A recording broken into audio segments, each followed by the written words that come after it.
Before the accident, I would have told you we were a normal family. Maybe a little chaotic, but what family isn't?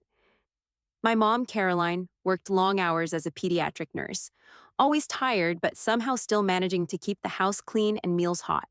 My dad, Mike, was a contractor, the kind of man who measured his love in square footage. If he fixed your door, he cared. If he didn't, well, good luck. Then there was Lily, my little sister. Blonde, blue-eyed, charming in a way that was almost performative. She was the kind of kid who was always front and center in family photos, who knew how to cry just loud enough to get out of chores, who was born understanding how to make people adore her. And it worked on teachers, on neighbors, on our parents. Growing up, I thought that was fine. I was the older one, the responsible one, the helper. I figured I'd get my time to shine later. When you're the dependable kid, you believe your reward is just delayed. But looking back now, I see it wasn't just a delay, it was a denial. Casey used to joke that I was the ghost in my own house. I laughed it off then, but she was right. My parents rarely noticed when I stayed up all night studying. They didn't ask about my art competitions or the part-time job I juggled at the bookstore to save for college. But when Lily got a B plus instead of an A, it was a family emergency. When she had a sore throat, we rushed to urgent care. And on the night I lost the only person who ever saw me clearly, they hung streamers and handed out birthday cupcakes in her honor. I found out later that they'd told the nurses not to make a scene, that I was stable, that they didn't want to ruin Lily's night. Ruin Lily's night. I still hear those words echo. I couldn't speak for days after Casey died. It wasn't just the painkillers or the swelling in my head, it was the silence. I wanted someone to sit beside me, to cry with me, to acknowledge that I'd lost a sister in everything but blood. But instead, I heard the pop of confetti cannons and Lily shrieking with joy over a new phone, gifted to her while I was drifting in and out of morphine-induced sleep. It was almost surreal, like I was a ghost haunting my own life. When I came home from the hospital, everything was the same. That was the most jarring part. Our living room still had "Happy Birthday, Lily" banners dangling from the ceiling. The photos from the hospital party were posted on my mom's Facebook. There was even a comment from my aunt saying, "So glad Lily had a special day." No one mentioned Casey, not once. I brought her up at dinner one night, just her name, and my mom's face hardened like I'd said something obscene. "Ava," she warned, her voice sharp, "let's not keep reliving trauma. You're home. You're healing. That's what matters. That's what matters." I wanted to scream, to throw my plate at the wall, to break the silence the way the truck broke Casey's spine. But I didn't, because I knew it wouldn't matter. My school counselor reached out a few weeks later, trying to connect me with grief support. I said no, not because I didn't need it, I desperately did, but because I didn't want to explain to a stranger that my family had skipped my grief entirely, that the people who should have held me through it were too busy decorating cupcakes. Casey's parents came to visit once. Her mom, Denise, brought me sunflowers, Casey's favorite. Her dad, Mark, gave me a hug that lasted a beat too long, like he didn't want to let go. They cried with me. They told me stories. They asked if I remembered the time Casey sang off-key in the school play, or when we got caught sneaking out to see that midnight showing of The Fault in Our Stars. It was the only time anyone let me feel the weight of my grief. When they left, I sat in my room and stared at the sunflower bouquet. Then I heard laughter from the kitchen Lily showing off a TikTok dance, my dad filming it, my mom clapping. The world had moved on without me. Not just the world, my family. The isolation wasn't accidental, it was deliberate. At school, people tiptoed around me for a while. Whispers followed me in the hallway. "That's Ava Casey's best friend. She was in the car." Some looked at me with pity. Others avoided eye contact altogether. But Lily? She flourished. The girl whose birthday had been overshadowed, if only by geography, not attention, became the star of every social circle. Her narrative became, "Poor Lily, her sister almost died on her birthday." Somehow she became the victim. I heard her say it once at a party when she didn't know I was nearby. "Yeah, it was wild. Ava was in the hospital and I didn't even get to blow out my candles properly." She laughed. She laughed. That's when I realized I wasn't just invisible to my family, I was inconvenient. And that broke something inside me. Before the accident, I would have told you we were a normal family, maybe a little chaotic, but what family isn't? My mom, Caroline, worked long hours as a pediatric nurse, always tired but somehow still managing to keep the house clean and meals hot. My dad, Mike, was a contractor, the kind of man who measured his love in square footage. If he fixed your door, he cared. If he didn't, well, good luck. Then there was Lily, my little sister, blonde, blue-eyed, charming in a way that was almost performative. She was the kind of kid who was always front and center in family photos, who knew how to cry just loud enough to get out of chores, who was born understanding how to make people adore her. And it worked on teachers, on neighbors, on our parents. Growing up, I thought that was fine. I was the older one, the responsible one, the helper. I figured I'd get my time to shine later. When you're the dependable kid, you believe your reward is just delayed. But looking back now, I see it wasn't just a delay, it was a denial. Casey used to joke that I was the ghost in my own house. I laughed it off then, but she was right. My parents rarely noticed when I stayed up all night studying. They didn't ask about my art competitions or the part-time job I juggled at the bookstore to save for college. But when Lily got a B+ instead of an A, it was a family emergency. When she had a sore throat, we rushed to urgent care. And on the night I lost the only person who ever saw me clearly, they hung streamers and handed out birthday cupcakes in her honor.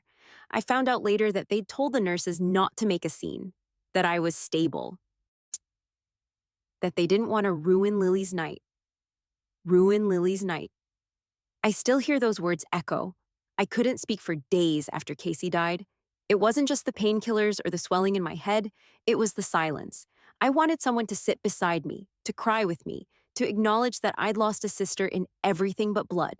But instead, I heard the pop of confetti cannons and Lily shrieking with joy over a new phone, gifted to her while I was drifting in and out of morphine-induced sleep. It was almost surreal, like I was a ghost haunting my own life.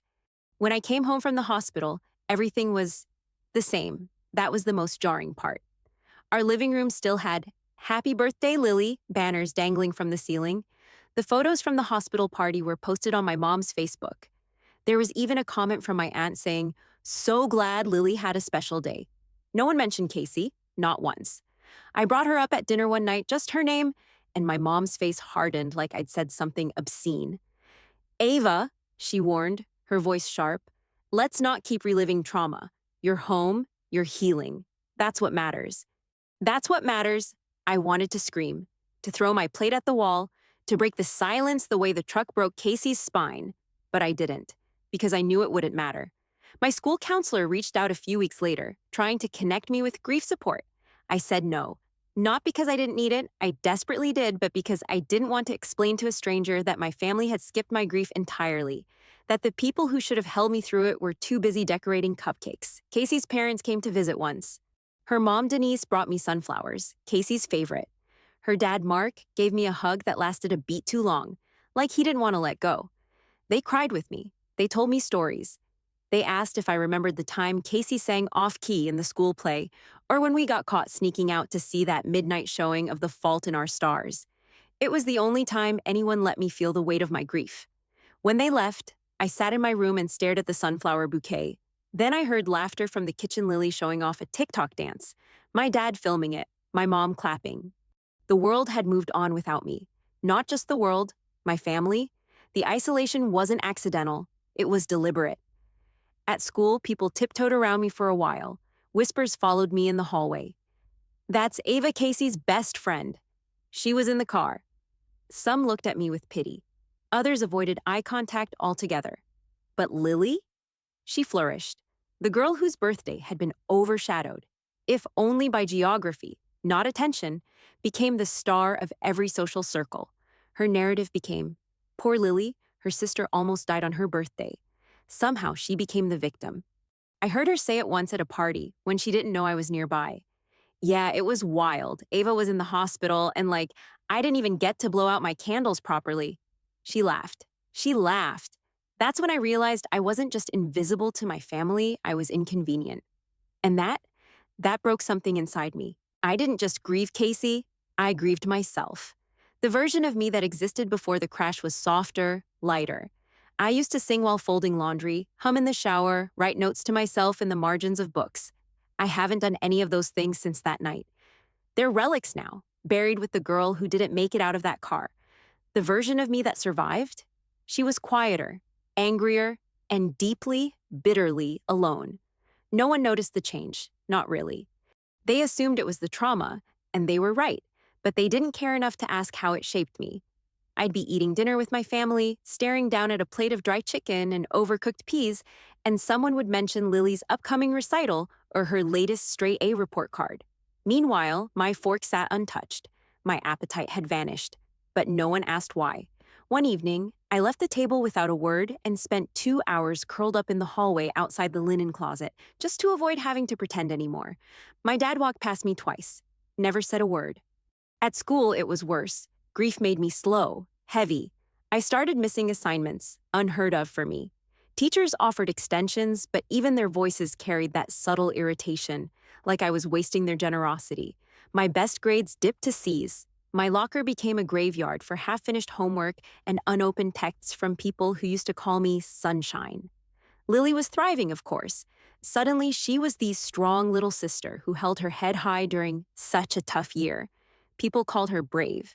They didn't know what bravery looked like. Bravery was waking up every day and pretending not to notice that your parents were allergic to your sorrow. Bravery was pretending to be okay when the only thing holding your ribs together was spite. The humiliation wasn't always loud. Sometimes it was just in the air. Like the time Lily came home with a handmade bracelet from her best friend Megan, and my mom cooed, "Isn't it sweet how your friends love you so much?" I still wore the bracelet Casey gave me on my 16th birthday, faded, fraying, and forgotten. Or when I overheard my dad telling a coworker on the phone, "Yeah, Lily's got that spark. Ava's more reserved, more internal." Like I was a malfunction he was trying to politely describe. The worst moment? It came 3 months after the crash. It was parent-teacher conference night. My mom was supposed to come with me to meet my English teacher, Mr. Lane, the only person who'd even tried to understand what I was going through. I'd written a personal essay about grief that he said gave him chills. "You've got a real voice, Ava," he told me. "Don't let anyone silence it." But when I showed up that night, alone and 15 minutes late, Mr. Lane looked confused. "Your parents aren't coming?" I gave a weak smile. "They're at Lily's cheer banquet, double booked." He hesitated, then nodded, pretending it was normal, pretending it didn't matter. But it did. That walk home was brutal. Cold wind, biting into my coat, and the echo of Lily's name on everyone's lips. Not mine, not Ava. It wasn't just that I was forgotten. It was the knowledge that they remembered to care for everyone else. Even at church, people would greet my mom and dad with sympathetic smiles. "So glad Ava's recovering," they'd say. "And Lily's just blossoming, isn't she?"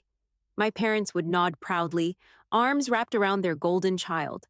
I'd stand a few feet back, clutching my bruised soul like a secret. One day, I cracked. It was Lily's Sweet 16, and my mom had rented a venue, hired a DJ, ordered a custom cake shaped like a Chanel purse. People were buzzing about it for weeks. Meanwhile, I had never even had a birthday dinner that didn't involve a takeout pizza and a stack of paper plates. Still, I stayed quiet until that night. As Lily blew out the candles, surrounded by squealing girls and glitter confetti, I stood in the back of the room holding the same cup of soda for an hour. I watched her lean into the camera, flashing her perfect teeth. My mom shouted, "Smile, girls!" And Lily turned, grabbed my hand, and dragged me into the photo. "Come on, Ava. You can't be a downer tonight." The camera flashed, and I snapped. I turned, shoved her hand off mine, and muttered, "At least I didn't throw a party in a hospital room while someone bled out next door." Silence. Her friends froze. My mom's smile fell. My dad stepped forward like he was about to scold me, but I didn't care anymore. "I was alone," I said, loud enough for everyone to hear. "I was grieving, and all of you were cutting cake." Then I walked out, just like that. I left the party, the music, the decorations, the fake laughter. I walked until my feet ached and my ears rang with rage. When I got home, no one said anything. Not that night, not the next day. They didn't even ask where I went. That's when it became clear. I didn't matter, not to them. And if I didn't matter to them, maybe I had to matter to myself. Maybe I needed to stop waiting for an apology that wasn't coming. Stop grieving in silence and start building something they couldn't ignore. Something they couldn't diminish or belittle or overshadow with balloons and cake. I didn't know what that something was yet, but I knew this. I would never let them forget me again. I didn't wake up one morning with a plan to change everything. That would have been too easy. What happened instead was slower, quieter a shift, not a strike. A reshaping of my anger into something more deliberate. It started when I returned to Casey's grave alone, one cold Saturday morning in late October. The cemetery was damp, the grass brittle beneath my sneakers. I brought a sunflower, just one, and sat cross-legged beside her stone. I hadn't been back since the funeral. It felt too final then, too raw. But now I needed to see her name. Casey R. Monroe, 2005, 2022. Loved fiercely, laughed loudly, gone too soon. I traced the letters with my finger. The stone was colder than I expected. I don't know what to do, I whispered. You'd know. You'd tell me to flip the whole table or paint something messy or scream until it hurt less. But I just feel stuck. The wind didn't answer, but something shifted in me. Like I was done begging for validation, done waiting to be seen. I stood up, took a deep breath, and walked away. Not from Casey, but from the version of myself who needed anyone else's permission to exist. That night, I opened my sketchbook for the first time in months. My hand trembled, but I forced myself to draw. Not flowers or faces like I used to. This time, I drew my grief. Jagged lines, raw eyes. I drew the hospital curtain, the balloons, the bed, the cake in the hallway. Then I drew myself alone, faceless, but screaming. I stayed up until 3 a.m. When I finished, I didn't feel better exactly, but I felt awake. Art became my voice again. And this time, I didn't care if anyone listened. I started a private Instagram account under a fake name, Still Aching, and posted my sketches. Each one told a story, sometimes cryptic, sometimes brutally clear. One drawing showed a party hat melting into a puddle of blood. Another, a girl made of glass, cracking with each careless word around her. I didn't expect anyone to find it, but they did. Strangers messaged me, telling me they felt seen, that they'd also been invisible in their families, that they'd lost people and been told to smile anyway. My follower count grew not viral, but steady, a few thousand, enough to make me feel like my pain wasn't absurd. One DM hit me hard. A girl named Naomi messaged, I don't know who you are, but your drawing of the hospital curtain made me cry. My twin died when we were 14, and my mom still celebrates my birthday like nothing ever happened. Thank you for making me feel less alone. I stared at that message for a long time. Then I cried. Not the sharp, angry sobs I was used to, but a different kind. The kind that comes when someone finally understands. That was the moment I knew. I wasn't just surviving anymore, I was becoming. I started writing too, little captions, micropoems, observations. And then I submitted one of my sketches and a short essay to an art competition focused on resilience through grief. I didn't tell anyone, not my parents, not my teachers, just me and the quiet hope that maybe someone would care. 2 weeks later, I got the email. First place. The prize was $2,000 and a full scholarship to a pre-college summer program at the Rhode Island School of Design. I reread the email 10 times before it sank in. I had done this, not as Lily's sister, not as someone's forgotten daughter. Just me, Ava. I waited a week before I told my family. We were at dinner takeout again, and Lily was gushing about some influencer who followed her back on TikTok. My dad chuckled. That's our superstar. I cleared my throat. I won an art competition. Silence. My mom blinked. Oh? What kind? I told them. The drawing, the essay, the scholarship. I expected a cheer, a smile, something. Instead, my dad nodded and said, That's nice, honey. That's nice, honey. Like I'd told him I got a B+ in gym. Lily wrinkled her nose. Wait, is it that drawing of the creepy birthday party? The one with the blood cake? I blinked. You saw that? She shrugged. Megan follows that account. She sent it to me. We all figured it was yours. They all knew. They'd seen my pain drawn out in ink, and still, nothing. But that's when the spark of revenge caught fire in me. They didn't want to see me? Fine. I'd make sure the whole world did. I leaned into the account, rebranded it, linked it to a new portfolio, started a blog where I posted more essays this time, bolder. My most viral piece was titled, My Sister's Birthday Party, Happened While I Mourned. They completely ignored my pain. I didn't use names. I didn't need to. Anyone who knew us would recognize the details. I didn't care. Let them squirm. People shared it, commented. Some wrote, Are you me? Others, This feels like a scream I've been holding in for years. I was finally giving voice to something many had buried. One day, while walking past Lily's room, I heard her whisper, "Do you think it's about us?" And my mom replying, "She's just processing. Don't engage. She'll grow out of it." She was wrong. I wasn't growing out of it. I was growing into it, and I was just getting started. Senior year should have been a countdown to freedom, but for me, it became a launch pad. I kept my head down at school, let the rumors about my blog swirl without confirming a thing, and quietly built something unstoppable behind the scenes. I rebranded Still Aching into Echo Daughter. New logo, more strategic content, guest interviews with grief counselors, even a short animated video about trauma that got reposted by a mental health advocacy nonprofit. By Christmas, my blog had over 50,000 monthly readers. Nobody knew it was me, at least not officially. But I began receiving messages from people who did suspect. Girls from school, acquaintances I barely knew, even Lily's friends. Some messaged anonymously. Others left comments on my posts. A few even said things like, "You're braver than I'll ever be. I hope your family finally sees you." The irony was delicious. Inside our house, I was still a ghost. But online, I was becoming a voice people looked up to. And once I realized how much power that gave me, narrative power, emotional power, I stopped waiting for anyone's permission to use it.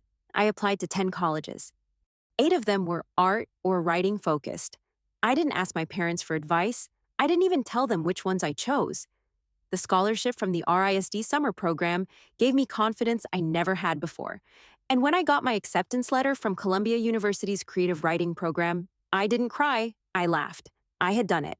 Me, Ava Donnelly, the girl who wasn't worth a hospital visit during her worst night. I announced it on my blog before I told my parents. It was a full post, illustrated with a self-portrait that showed me shedding a shell of skin, emerging from a ghostly figure into something bright and solid.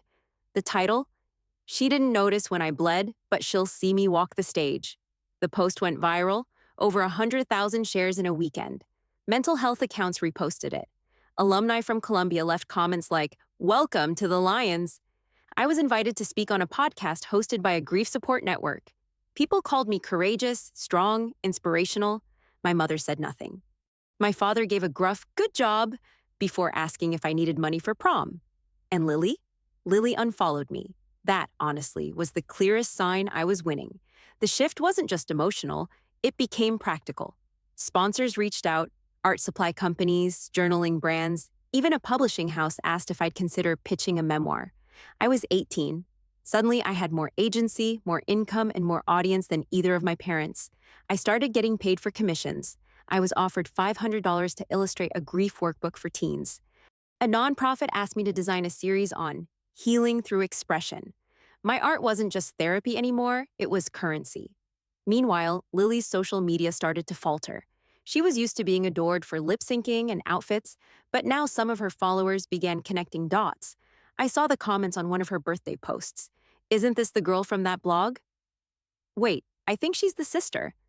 Kinda weird to party while someone else was in the hospital. Lily shut down her comments for a while. That was around the time Megan, the same friend who'd mocked my art months earlier, messaged me anonymously. Her message changed everything. "You don't know me, but I was there that night in the hospital. I overheard your mom telling one of the nurses not to bring up your friend's death because it would ruin Lily's birthday." I didn't know what to say back then, but I'm sorry. You deserved better. I read it 3 times before I breathed again. So it was true. They had chosen to shield a party from grief. They had deliberately erased Casey for cake. And suddenly, I wanted more than distance. I wanted justice. Real, tangible, unforgettable justice. So I made a plan. Columbia's orientation started in August. My high school graduation was in June. Lily's birthday, her 18th, was in late May. I knew they'd throw another elaborate party. I knew they'd post about it. I knew every photographer in town would be invited. And I knew what I was going to do. I created a limited edition print of the original sketch I'd drawn of the hospital room, the balloons, the curtain, the bed. But this time, I added something new. A girl in the corner, shoulders shaking, while the other side of the curtain glowed with party lights. I called the piece Partitioned. I posted it anonymously, at first. Then, the day before Lily's party, I made the reveal. I uploaded a video of me holding the sketch, narrating its story. My name is Ava Donnelly. This is the drawing I made after the night my best friend died, and my family threw a party just feet away from my hospital bed. I let the video sit for 3 seconds in silence before I continued. That night changed me, but so did what happened after. The silence, the dismissal, the way I was expected to smile through my own mourning. I've carried it for years, but I'm not hiding anymore. The video got over 1.3 million views in 24 hours. By the time Lily's party started, hashtags like Echo Daughter and Still Aching were trending on Instagram and TikTok. People were dissecting old photos from that hospital party, asking why no one had stopped to check on the girl behind the curtain. I wasn't at the party. I didn't need to be. But someone sent me a video from it, uninvited, anonymous. A clip of my mom's face, white as paper, as someone asked her, "Is it true?" Another of Lily, standing stiff and wide-eyed, frozen mid-pose beside a three-tiered cake. Her smile faltering as whispers rippled through the crowd. They finally saw me. Not the version they invented. Me. When I walked across the stage at graduation, tassel swaying, I didn't look toward my family. I looked out at the crowd and smiled. Somewhere in that sea of faces, I imagined Casey clapping, grinning that wild grin of hers, screaming, "You did that!" And I did. I left that town with a portfolio, a scholarship, and a name people knew. Not because I was Lily's sister, but because I had something to say, and I said it. They never apologized. Not really. But I didn't need their apology. I had something better. I had their attention.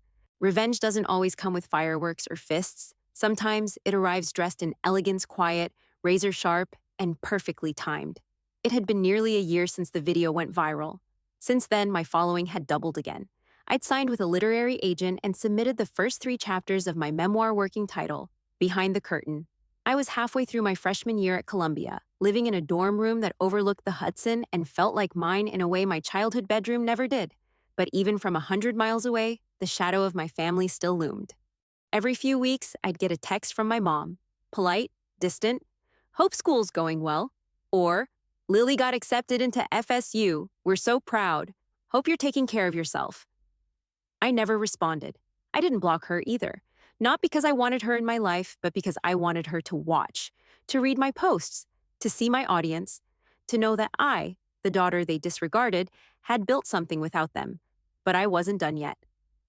Lily's high school was hosting an alumni panel that spring, part of their new PR push to showcase empowered young women. Lily had been invited, of course. Cheer captain, social media darling, the girl next door in designer shoes. I found out through an Instagram flyer, of all places. The moment I saw her face on that banner, something inside me snapped into place. There it was, my moment. I reached out to the school's event coordinator under my legal name, now publicly associated with my art, blog, and rising memoir. They were thrilled. "We'd be honored to have you join the panel," the woman gushed in the email. "Your writing has inspired so many students." She had no idea who Lily Donnelly was or what had happened between us. Perfect. The night of the event, I wore a dark navy blazer, minimal makeup, hair pulled back. I looked calm, professional, unshakable. When I stepped into the auditorium, I saw Lily before she saw me. Her smile faltered the second our eyes met. She looked stunning, of course, lip glossed, outfit impeccable, but her posture shifted. Her shoulders tightened, her mouth twitched at the edges. The panel had 6 speakers. I was last. Lily went second, talking about building confidence through brand partnerships and the importance of positivity. She smiled too hard, laughed too long.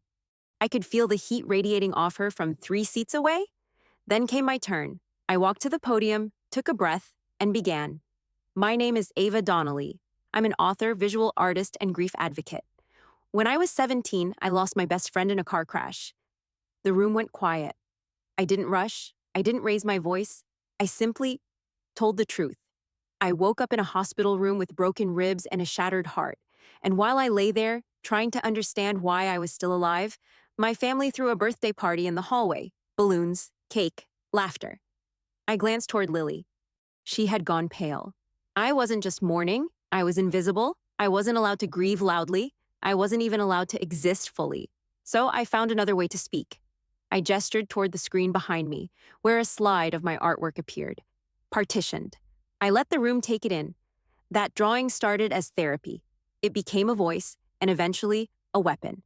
Not to harm, but to remember. Because sometimes, silence is the most violent thing we inflict on each other.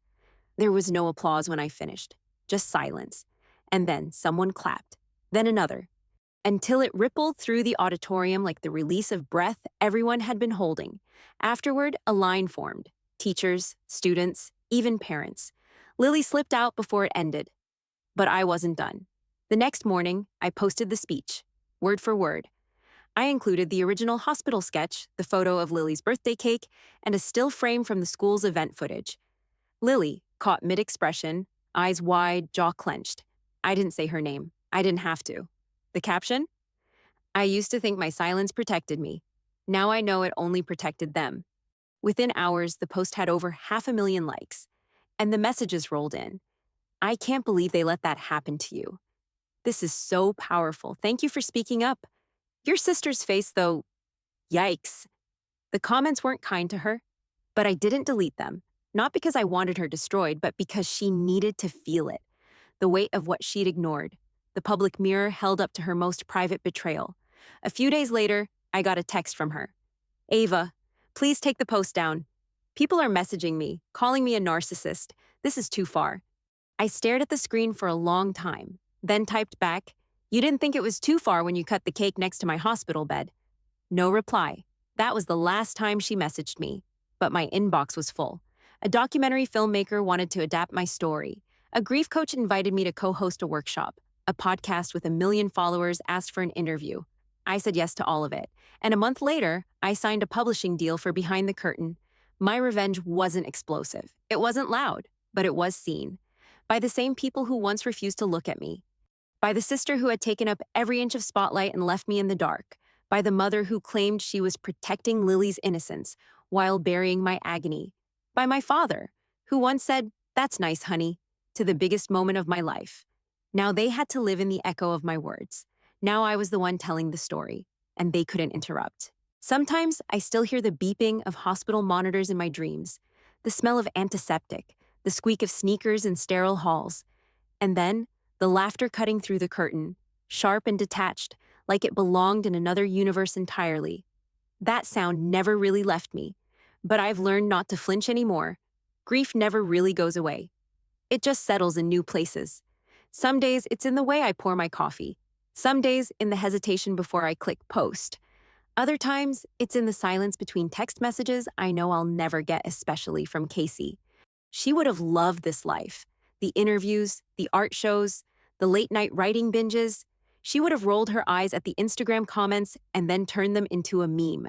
She was fire and freedom, and I carry pieces of her in every bold choice I make. When the book launched Behind the Curtain, I didn't tell my family the date. I didn't send them an early copy or invite them to the signing at the Strand. I knew they knew. It was everywhere. Bookstores, morning talk shows.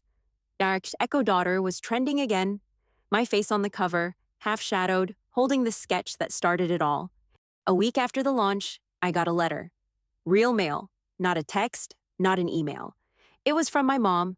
Her handwriting was the same as always looping, careful, trying too hard to be graceful. Ava, I don't know what I expected when I opened your book. Maybe I hoped you'd exaggerate. Maybe I prayed you'd forgive us quietly, privately. But you didn't. And maybe that's fair. I read every page, twice. You were right. I don't think we knew how much we failed you.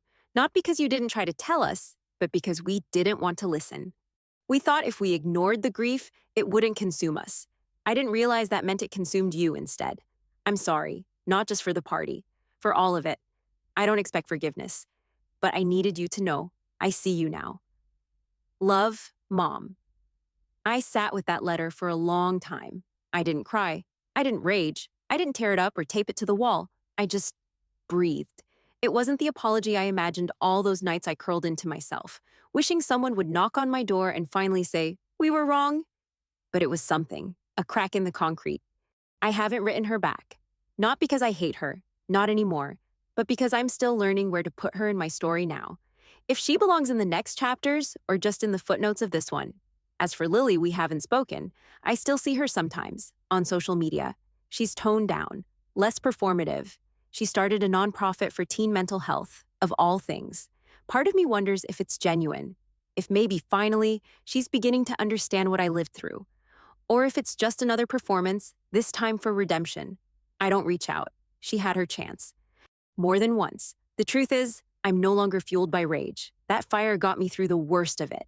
But it's not what sustains me anymore. What sustains me now is voice.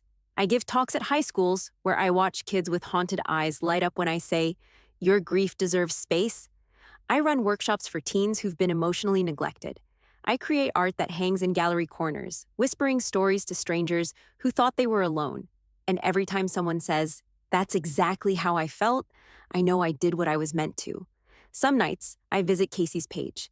Her mom still posts sometimes. Photos from when they went hiking. A shot of Casey's old guitar propped beside a bonfire. I comment under a pseudonym. She changed more lives than she ever knew. Because she did. Mine, most of all. And every May 15th, Lily's birthday, I take the day off, not to sulk, not to stew, but to live loudly. I go somewhere new, a museum, a new city, an art show. I wear something bright and drink something sweet. I celebrate survival, my own. Because that night at the hospital, it didn't bury me. It made me louder, clearer, seen. They can throw all the parties they want. I'll be the one telling the story after the music fades. And that's the most satisfying revenge of all.